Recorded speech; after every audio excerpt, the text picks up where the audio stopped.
Good morning. Another Saturday at Anti-Fragility Health. My name is Charles Sine, the CEO of Anti-Fragility Health.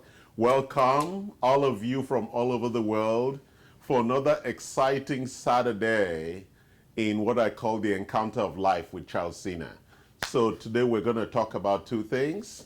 We're going to talk about why you should take supplements. I'm like, really? Should I be having this conversation? But we're in America, so we should have this conversation, especially I'm in a liberal state of California where we need to educate people that you need to take supplements and you shouldn't buy cheap supplements. What's the problem with cheap supplements? They're cheap. And if it goes into your body, they act very cheaply too.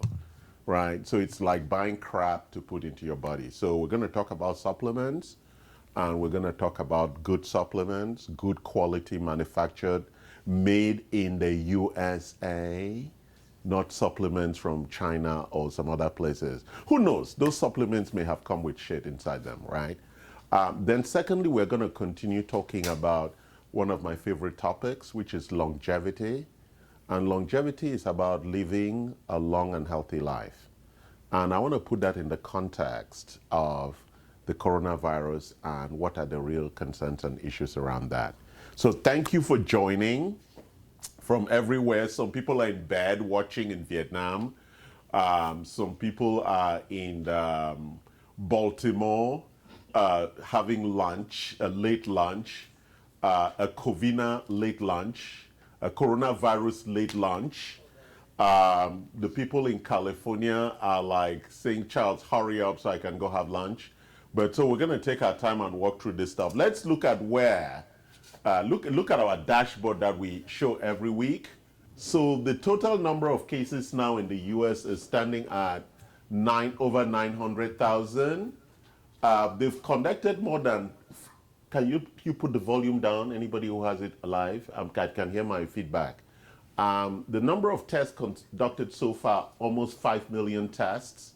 And the number of people who have recovered is over 100,000, getting to close to 100,000. And we can see the number of deaths there, it's about 52,000. These numbers are hovering around typically what would be the number of deaths in a typical flu year. So I think the numbers are beginning to become more realistic as there's more testing and there's more data coming across. Lots of issues and conversations about the data, but data is really statistics, and the challenge has always been how we interpret and how we collect, and who collects, who verifies. There's always questions about data. So I'm not just going to go there because it turns into an emotional, political nonsense. But data is the data, and that's what we're going to deal with based on what we're reporting. So let's start on the 5 reasons why you should take supplements. So reason number 1, why take supplements. But there's a reason I'm calling them supplements rather than vitamins. Because vitamins covers only a certain little scope of supplementation. Supplementation is anything that we are adding to our diets that's not food. That covers all supplements. Okay, so supplements is the proper conversation to have. So number 1, why should we take supplements? Because the body requires what we call the recommended daily allowance. This recommended daily allowance is published by the FDA and by the National Institute of Health. But people are going to say, like most of my children will say, or most of my liberal friends will say, oh, but I eat well. Okay. Number 2, the food that we have today does not contain the RDA, and nobody can eat the RDA. There's just too many things you have to eat to complete the RDA. And number 3, most people who are on diets, and we're going to talk about that, have already eliminated a lot of foods. For example, I don't eat fruits, or I eat fruits very rarely because of the sugar content. So I'm losing a lot of minerals and vitamins that I would have normally got from apples, bananas, oranges, pineapple, because I have cut those from my diet because of the sugar impact on my overall health, right? So I balance my source for those vitamins and minerals from fruits versus the sugar content of those fruits. And the sugar has bigger impact on my health than those. So I go for the supplementation. The number 4 reason is that we actually, as we grow older, our body is less efficient in producing some of the natural cofactors and enzymes that it would produce normally, and so we need to give it some help as we grow older.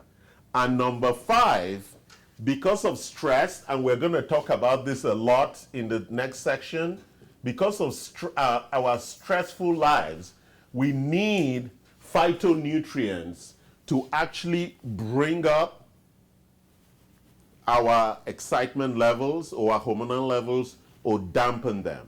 So we live in a very, very stressful life, and we need some extra phytonutrients. And what are phytonutrients? These are nutrients typically that come from plants. So when we talk about supplementation, we talk about vitamins, we talk about minerals, we talk about phytonutrients, and all of these things really come into the area of supplementation. I'm going to add some other things onto that, but I don't want to add them right now.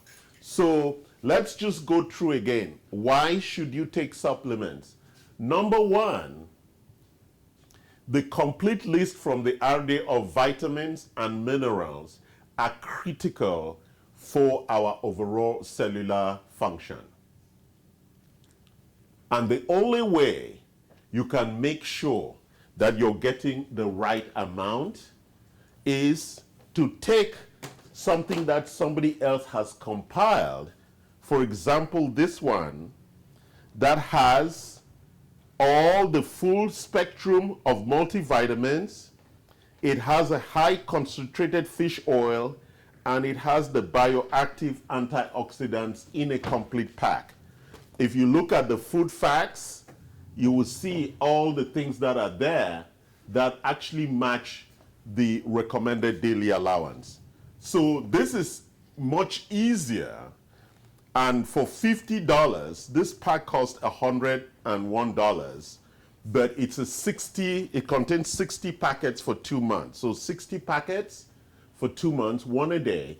So for $50, you're getting a full set of what would be required to meet the RDA.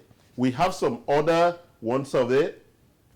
We have what we call the Design for Health Complete Multi with copper. Same thing here. This one is $49. We have another one here from Pure Encapsulation, and this is for athletes. This one actually has melatonin and some other things.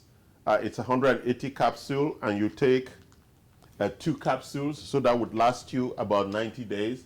So when you begin to look at, and then we have here one for women, which is the Women Essentials. That's 30 packets. So, and that's $60. And so what's happened is that this amazing USA manufacturers have made our lives simple in a very challenging world of trying to meet the RDA, it's actually easier for you to just take your pack, and then you don't have to worry about whether you're meeting your nutrient requirements for your body. So it's an easy and very accessible way of meeting your nutrient requirements. The food that we eat, the quality, the growth, and the different things that the way we treat food really does not meet the requirements to give us all the vitamins and supplementation that we would need. And also, when we eliminate foods from our diets, we do a lot of elimination. We remove things like fruits, like I just explained. We remove things like nuts, right? Because some of the nuts are really not good for us. We remove gluten. We remove dairy. Some people also don't eat meat. And we know that all these foods, even though they have some bad impacts on certain people, they bring with them a lot of nutrients, which I would mean vitamins, minerals into our body that is really critical. So it is very important that, and then as we're growing older, right, I'm already in my 60s, so I have to make sure that I support myself with other things that my body is running out of. And as we talk in the next section on longevity, we're going to be explaining what happens with aging so that we get some real clarity around some of that. And finally, stress. It's a big, big challenge in our culture. Just from being alive today in America is very stressful. And therefore, we need supporting nutrients to actually help us manage stress appropriately. So that's the first section. I'm now going to go into the second section where I'm going to talk about longevity. So again, let me just finish this part very clearly. As I was saying earlier, a lot of the supplements that we sell are very high quality supplements. So most of our patients or customers would say, what's wrong with me buying supplements from Costco? And I'm like, well, you know, it costs a lot of money to make fish oil. So if I look at the fish oil that we have here,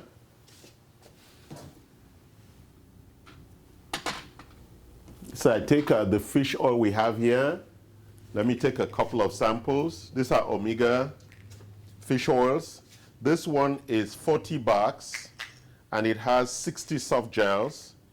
And this one is $35 and it has also 60 soft gels. Compared to the pricing of this at Costco or Walmart, you'll be paying significantly less. The difference is the quality of the fish from which this was extracted. And for some people who have allergies to fish or seafood, we have omega-3s that are from flax seeds. That is actually cheaper. So this one is a cold-pressed flaxseed oil, which gives you the essential oils to support your requirements for omega-3 oils. Okay? So it is important that you buy your supplements for the right quality. After all, they're going into your body. And we know that there are a couple of issues with supplements. One of the first ones is trying to make the vitamins, the supplements, bioavailable. What is bioavailability means? That the way the supplements were manufactured, it's such that when you take them, it's easily digestible and absorbed into your body. So these supplements are bioavailable and also easily absorbed. One of the big questions we also face with our supplementation is taste. If you're going to be taking this every day, then they have created supplements with different flavors. And since we all suffer from sweet tooth, they're now using sugars that are not really that bad for you. And next time we can talk about those sugars. And they are sweetening some of the powders and some of the supplements so that they are acceptable to people and in terms of taste. The third thing is we have created supplements that are easy for you to take. Some people are comfortable with capsules. Some people are comfortable with powders, so they can mix it. We have all those. And some people are comfortable with liquids. So we have all three kinds of supplements, and I'll be showing you those later on in their different composition. Jacqueline, if you can bring me the liquid and the powder supplements so I can talk about them. All right, so let's move to the next topic, which is longevity. Longevity. Longevity means a long,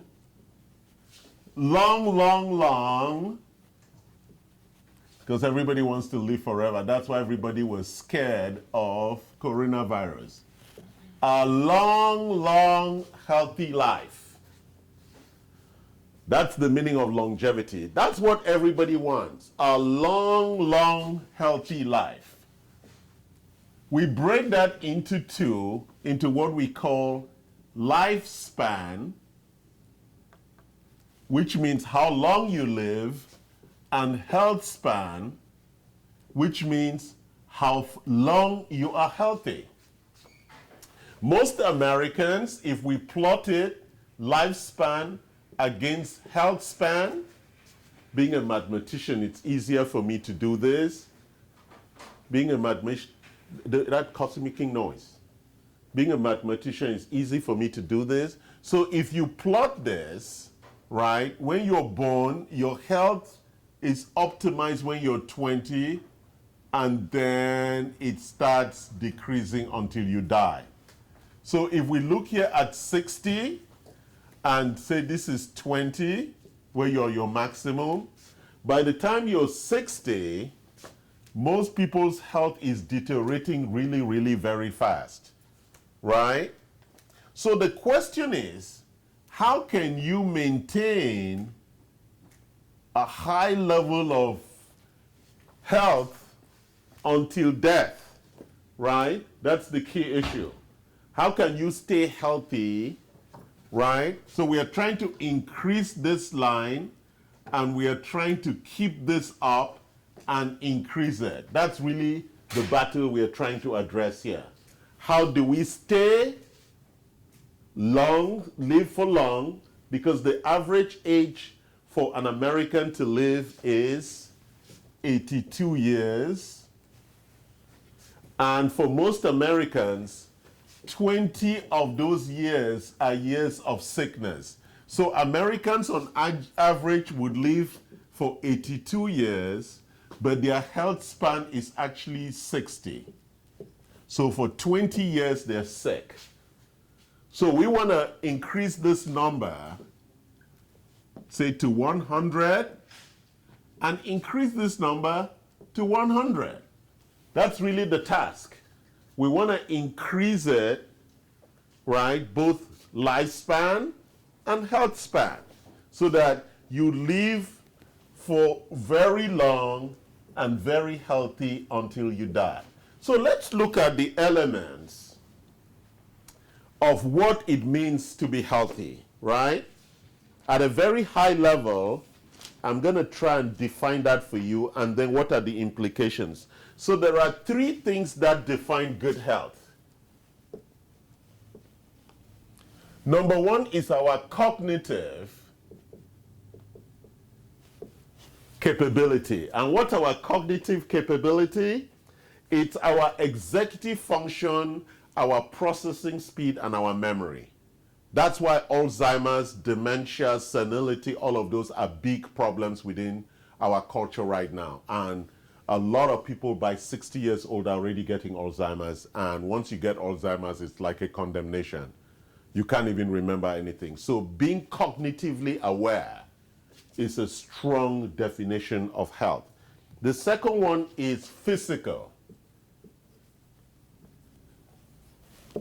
Right? It requires stability, strength, ability, sexual function, to enjoy, to walk, to travel, all of those things that we love to do, that really keep us active and healthy and make us happy.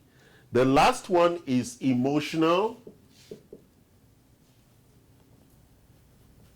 My daughter would be saying, oh, that is not emotional, right? But we need some aspects of emotional. And which are those aspects that I'm talking about? There are things about fulfillment, things about being happy, about purpose, the big questions, the spiritual questions of life. So these three things help us define health. So it's very, very important because the question is that as a clinic and as a culture, we focused mostly on health. We have not focused on lifespan because there was a presumption that if you're healthy, you're going to live long. And that is really not correct. So let's look at the things that make us not to be healthy. What are the things that compromise our health and therefore our life? We call them the stressors. The things that stress our lives and shorten our lives. Number one are infections. Infections. You know, in the old country, many people died from infections. Even in America, people still die from infections. That's why we do a lot of vaccinations, and that's why we use a lot of disinfectants, right? Trump didn't mean for you to inject it. He meant for you to use it to kill the virus. That's why we use disinfectants and a lot of things so that we can reduce infections. So I'm going to list it, then we're going to talk about it. The second one is toxicity. The third one is nutrient deficiency. The fourth one is genetics. The fifth one is stress. The sixth one is, I check my notes, is allergies. And the seventh one is age. So let's just talk about these things. So these are the things that ultimately kill us. Age is the natural one, and we're going to take this and have a conversation about lifespan. Because everybody suffers from age, but the way we age, we're going to talk about the aging issues around that and start talking about some stuff around that. So let's explore infections. So one of the big things is that if you get a lot of infections, your life is shortened and you're not going to be healthy for a long time. It's just a critical issue. So what do you do about it? Taking antibiotics is not the solution. The solution is to reduce the bacterial load around you. So if you're somebody who's always sick from infections, whether it's UTI, whether it's diarrhea or whatever it is, you must reduce the bacterial load. Something is going wrong, and we have solutions for that, which do not include antibiotics. And typically, bacteria and viruses live within us. The question is, how do we achieve that a balance of that viral bacterial load such that it does not impair our health? And that's part of the things we do here with testing. We do significant diagnostics around that, and we support you with lifestyle things that we're going to talk about. Toxicity. Very big in our culture because the water, the food, the air, and a lot of the things we wear, even the furniture we have at home, even our cars, the creams we use, the lipstick, all contain toxic elements. I know we like to talk only about vaccination, but almost everything in American life is toxic, right? Or we like to complain about GMO, or we can complain about Roundup, but even drinking bottled water is toxic because the phthalates, which is the chemicals that are used to make the plastic, when the water stays in the plastic bottle for a long time, those phthalates dissolve into the water in the bottle. So when you see those trucks carrying bottle of water and the sun is shining on them and all of that, I know some people are arrogant, like, I drink only bottled water. No, you're actually drinking toxicity. And so it is very important that we actually look at things that help us with reduction of toxicity. And we have a lot of supplements here that help with detox. We have our big detox program. I always show you guys this. And last week I spoke about detox. This is the one that you do like every 3 months. It's a 10-day detox. That's about $120. It contains all the nutrients inside. Some people here were confusing between fasting and detox. They're actually two different things. I'm not going to discuss that today. That's not the topic. It's a topic we could bring up in future, where you separate what is fasting and what is a detox. And so detoxing is critical for all of us. Because in some countries like Korea or Vietnam, where they ride a lot of bikes, people always wear masks. I see Americans driving on the bike with the glass down, sucking all the air in the freeway. A lot of toxicity. And toxicity is really at the core of a lot of chronic illnesses. Nutrient deficiency, we mentioned that already. Our foods don't have enough nutrients, and many people do not take supplementation. So the body is critically suffering from a lack of nutrients and nutrition. Genetics, some people already come with susceptibility to certain things like immunity or cardiometabolic or different kinds of susceptible weaknesses in their genetic architecture that lead to disease, things like type 1 diabetes or some cancers of the bone or the blood. The cancers we call single cell cancers, the ones that actually impact children. So there's a lot of genetic weaknesses or susceptibilities that also would lead to chronic illness. Stress, the big one that I spoke about, and we all know that stress comes in 4 parts. We have perception, which is the stress of your appetite, wanting more than you can perform, right? I call it the expectation performance gap. When your expectation is higher than performance, right? You want to buy Louis Vuitton, but you don't really make that much money, it's going to cause stress. So we call that kind of stress perception, when you have desire for things you cannot afford. There's also stress from not sleeping well. There's also stress from inflammation. And there's also stress from sugar. Because sugar really triggers the production of insulin that stresses the system, because the pancreas has to produce the insulin to take the sugar out of the blood. And that is a stress. And so when you eat a lot of carbohydrates or a lot of sugar, you're actually stressing. So stress is not only the fact that you're broke, stress also covers a lot of other things, and that's why they call chronic stress the silent killer.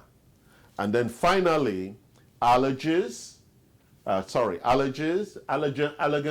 When we are allergic to a lot of things, it puts our body at a high level of alert, and that really causes us to get sick very quickly. And then finally, aging. So these stressors, as I'm calling them, what do they actually do? How do they lead to disease? So let's talk about that, and then we'll look at what I call the optimizers, the ways in which you can reduce. There are 2 big things that lead to disease.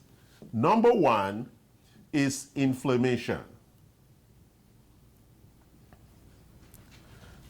The body does not, long term, cannot support being inflamed. And most people suffer from chronic inflammation. What are the causes? A lot of these things cause inflammation. And that chronic inflammation needs to be dampened. And that's why we have an amazing product that everybody talks about. It's called SPM Active. It's called a specialized pro-resolving mediators. There's a lot of research on this, in that what it does is that it modulates inflammation such that it reduces the chronicity of inflammation, which is a critical driver for chronic illness. And even for coronavirus, most of the people who have vulnerability, it's because they have underlying chronic inflammation. The second thing is oxidative stress.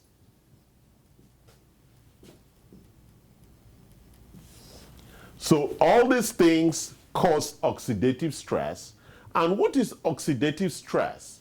Oxidative stress goes to the heart of life, which is the mitochondria, or the cell, where energy is produced to power everything in our body.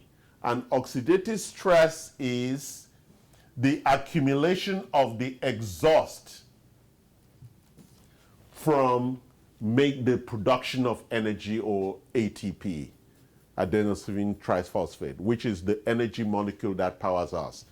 That exhaust accumulates and causes what we call mitochondrial dysfunction.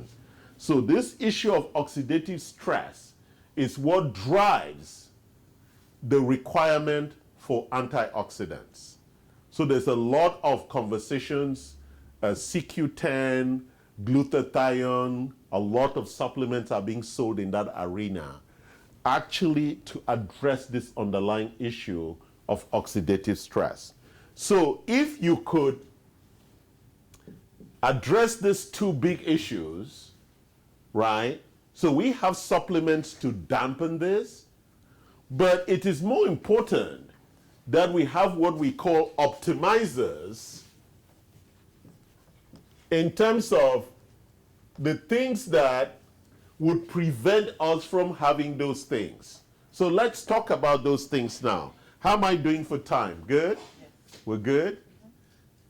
All right, thank you. Let's talk about the optimizers, the things that you need to do so that you don't get this thing. The first, number one, is what we call nutritional biochemistry. And we're going to talk about several things here. Under nutritional biochemistry, we're going to talk number one, which is diet restriction. For example, there are certain foods I cannot eat. They are inflammatory. You can Google it, and you'll find out that there are foods that are inflammatory foods, foods that increase inflammation. So as you grow older, you cannot eat those foods. They are inflammatory. And therefore, you begin to remove them from your diet. Number two, we have calorie restriction. The body, it slows down aging the less calories you consume. It's very important. It's like a dilemma. How do I survive? That's why when people tell me I eat well, I'm like, well, you're eating too much if you eat well. Because as you grow older, you should eat less. Because the body actually requires less calories. And so it's a very important thing. You can also Google that. Actually, people who live longer are people who eat less calories. So the less you eat, the actual better. But then it gets the question between calories and nutrients. Don't forget, we were talking about calories. I wasn't talking about nutrients. You lower your calories, but you still keep nutrients at the right level. And that's where the dilemma comes with, can you eat less food and get all the nutrients you require? Very difficult. And that's why supplementation is important. The third area around nutritional biochemistry is time-restricted feeding, which means that you only eat when the sun is up. Our metabolism is optimized to be at its peak between 10 a.m. and 4 p.m. Those are the best times that you can eat. And eating after 5, 6 p.m. is actually bad for your health. So you want to make sure, and all those people who said you must take breakfast, they were liars. Because people like us who are not hungry in the morning, we're actually good. Because why? We are taking in less calories. So even in the morning I take my supplements, I don't actually need to eat. But today I had some yogurt this morning with honey, so that's fine. So time restricted feeding is important. And the last one is fasting.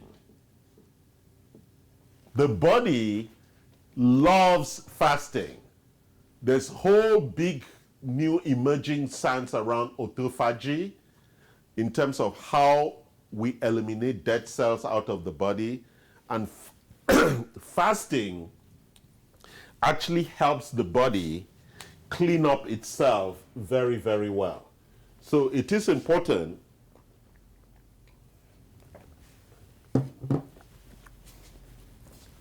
that we do some form of fasting, and there are different forms.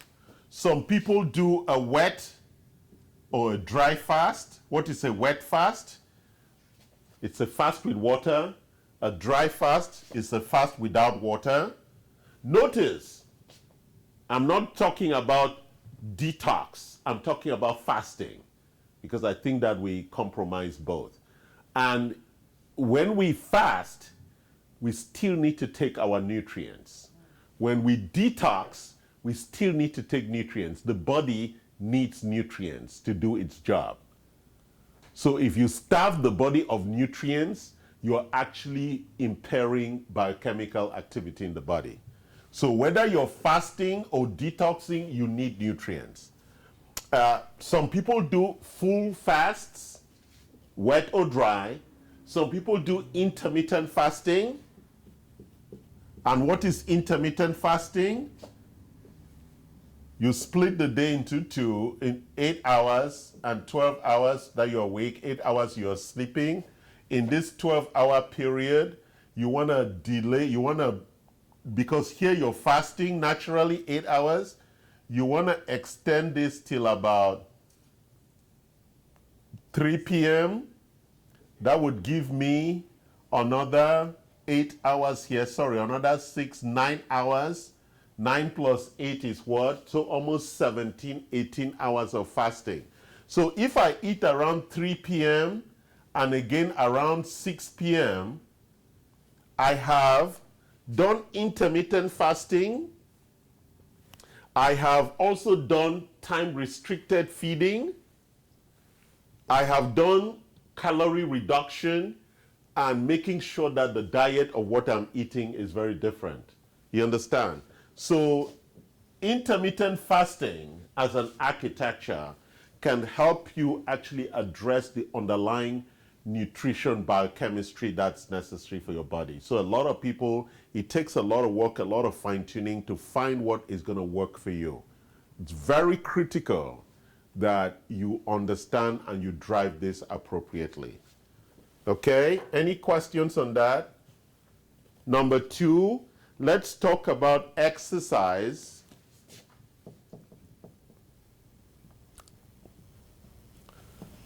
You know, there are some people who think that exercise is not necessary. Exercise is really critical for 3 things, right? For strength, for stability,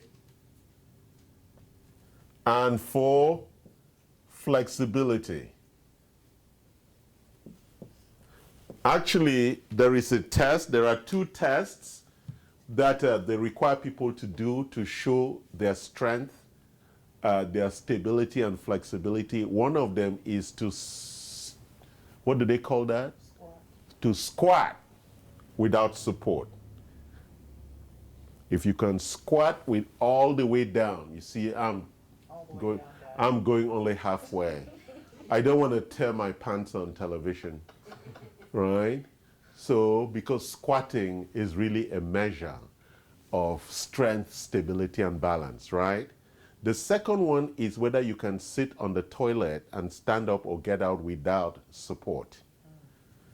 Right, so those are very, and if you notice, most people, old people who die, they die from falling because they lose strength, stability, balance, and flexibility. Sorry, there's a fourth one, which is balance.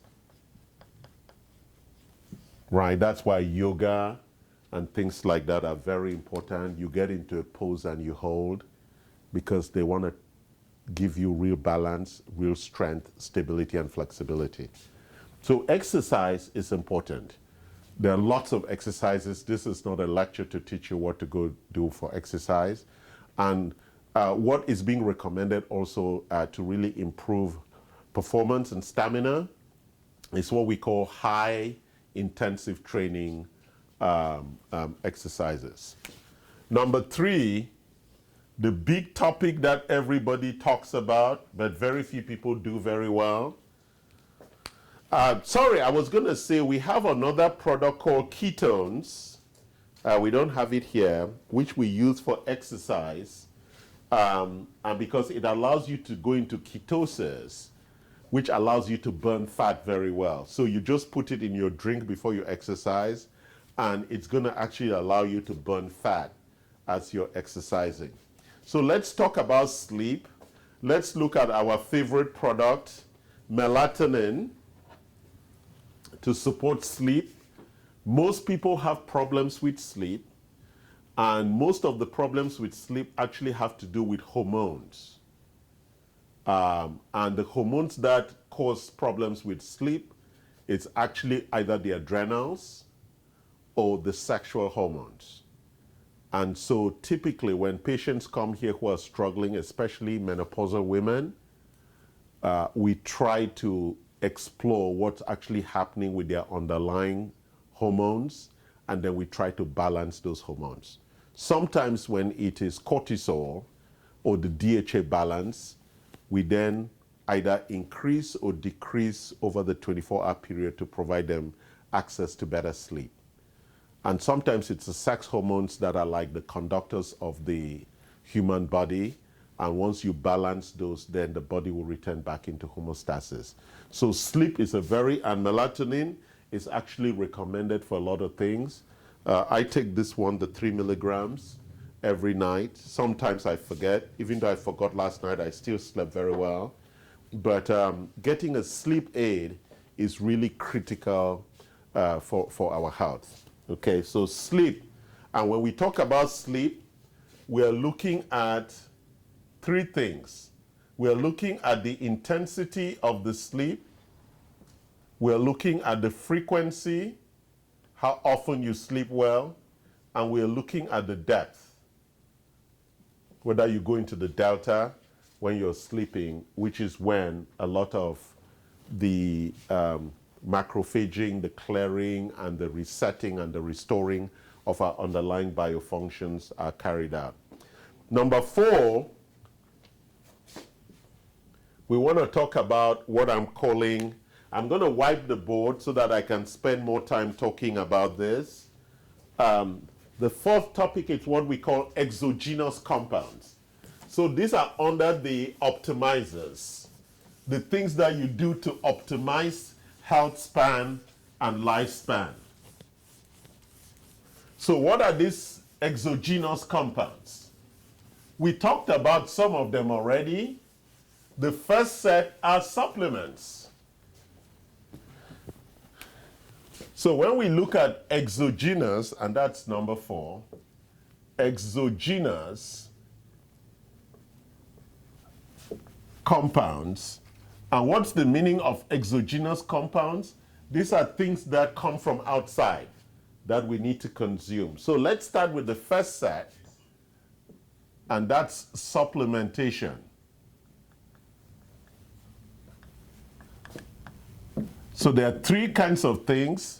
We're looking at phytonutrients, we are looking at minerals,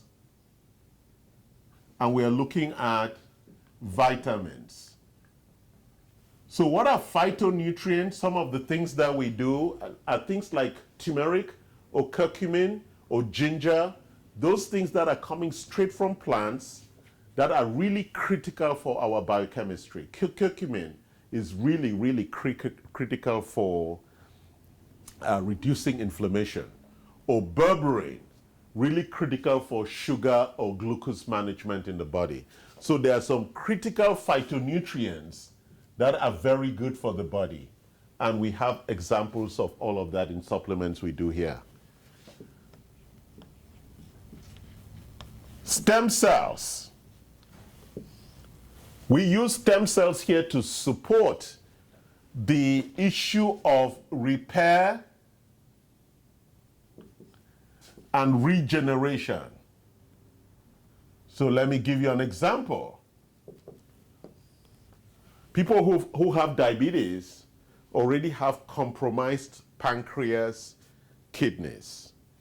What is compromised? So the outcome of what we call metabolic insults, that means when you eat lousy for a long time, it actually damages these organs and they actually suffer failure.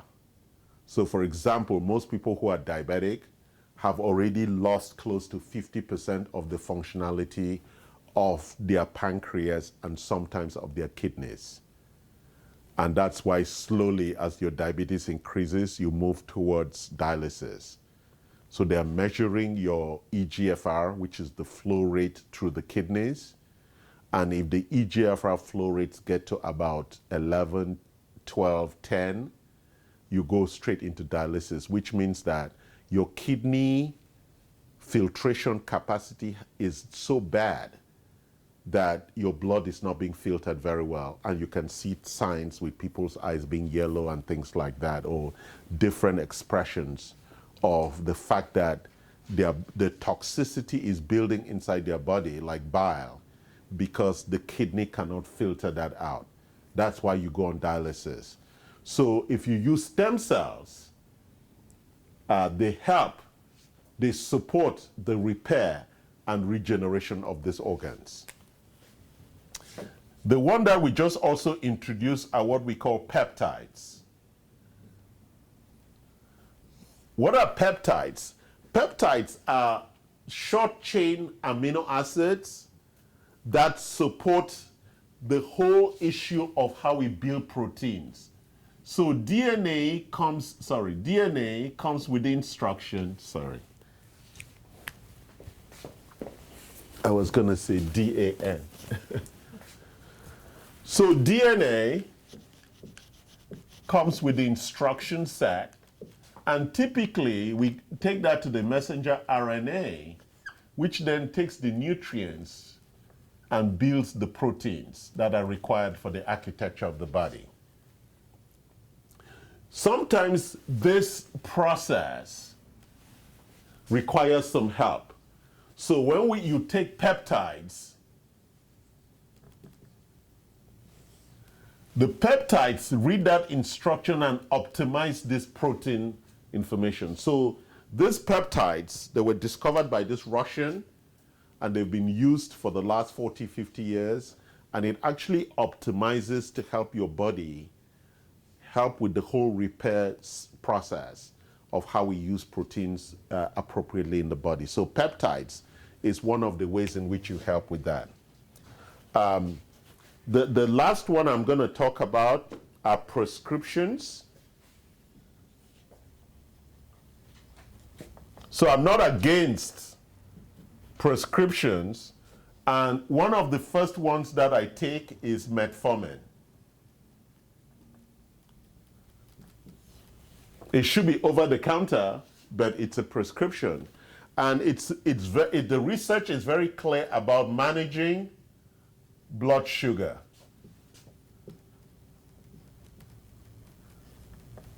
Even though I could do that also with berberine. But I use metformin because I think it's just more efficient around the process. And the side effects are not that challenging. Number two, we have some other prescriptions that are very important in helping us live long lives. Some of it is unproven. Some people take aspirin. I don't think that's a prescription, but it's good for reducing inflammation and also blood flow. And we use a lot of IV therapies.